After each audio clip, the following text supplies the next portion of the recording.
Price the lord. ಹೊಶಾಯನ ಗ್ರಂಥ ಅಧ್ಯಾಯ 11 ವಚನ 1ರಲ್ಲಿ ಸರ್ವೇಶ್ವರ ಇಂತೆನ್ನುತ್ತಾರೆ, ಪ್ರೀತಿಸಿದೆನು ಇಸ್ರಾಯೇಲನ್ನು ಅದರ ಬಾಲ್ಯಾವಸ್ಥೆಯಿಂದ, ಕರೆದೆನು ಆ ನನ್ನ ಪುತ್ರನನ್ನು ಈಜಿಪ್ಟಿನಿಂದ ಎಂಬುದಾಗಿ. ಹೌದು ಪ್ರಿಯರೇ, ನಮ್ಮನ್ನ ಬಾಲ್ಯಾವಸ್ಥೆಯಿಂದಲೂ ತಾಯಿಯ ಗರ್ಭದಿಂದಲೂ ನಮ್ಮನ್ನು ಪ್ರೀತಿಸುವಂತ ದೇವರು.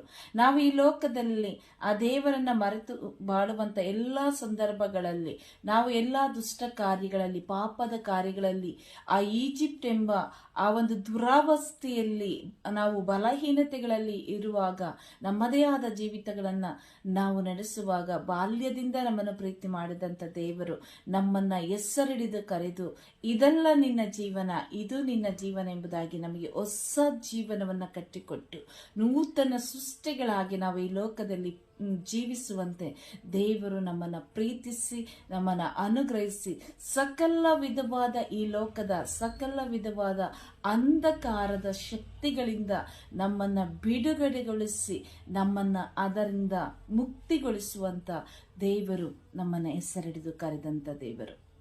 ಆ ದೇವರಿಗೆ ನಾವು ಕೃತಜ್ಞೆಯುಳ್ಳವರಾಗಿ, ಆತನ ಪ್ರೀತಿಯನ್ನು ಸವಿಯುತ್ತಾ, ಆತನ ಆಜ್ಞೆಗಳನ್ನು ಅನುಸರಿಸಿ ಜೀವಿಸುತ್ತಾ ಬಾಳಲು ಬೇಕಾದ ಕೃಪೆಗಾಗಿ, ಅಭಿಷೇಕಕ್ಕಾಗಿ ನಾವು ಪ್ರಾರ್ಥಿಸುತ್ತಾ ಜೀವಿಸೋಣ. Praise the lord.